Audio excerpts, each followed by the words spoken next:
And we are at the Wilder Room with TRIOCITY with Mr. Rich Thompson. Rich, welcome back to Rochester. Yeah, thanks. I'm here often.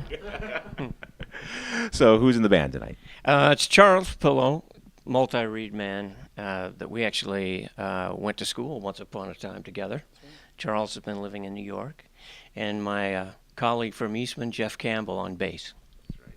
So you guys work together and play together. So why did you guys decide to, because I mean, there's so much you guys do in terms of recording. You work with students, obviously, in teaching, but you think you want to put time aside to get away from each other, but you guys decide to work with each other even more. Well, we really don't see each other that much during the year because we're in separate studios and we're dealing with other our own ensembles and things like that. So when we get a chance to play with each other, it's kind of a treat, you know?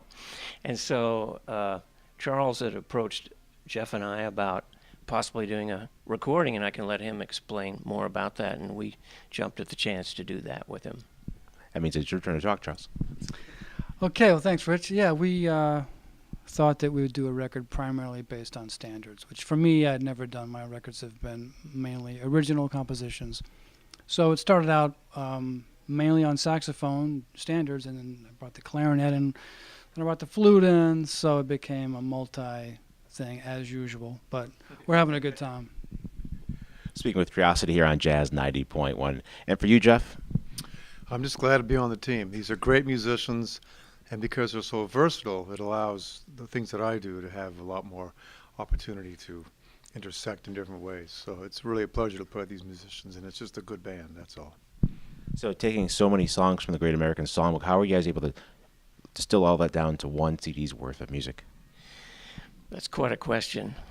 Well, you know, I think a lot of the credit goes to Charles because he came in with the alto sax, the flute, the alto flute, the bass clarinet. And we were like, wow. And what that did for Jeff and I know, is it presented all these different timbres where you usually hear one instrument playing all of those tunes. And so it made us pull out new sounds out of our instruments to try to figure out how we were going to complement and contrast what he was doing. And it really was a great fun, you know. It was great project. So that being said, Charles, for you, so having so many different tools out of the toolbox you're using this time, did you pick songs based on which tool you were going to use, or how did that come about?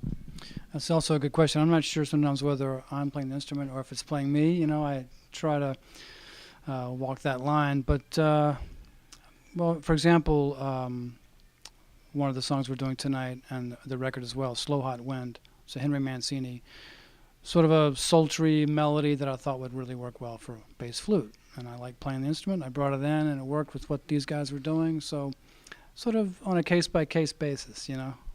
Yeah.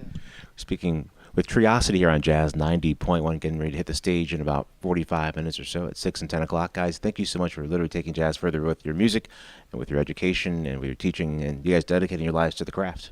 Oh, thanks for having us. Thanks for doing the interview and for supporting jazz in Rochester. Thank you. Just thanks for all you do to tell our story. We really appreciate it. We need storytellers, so you're important to us. Thank you.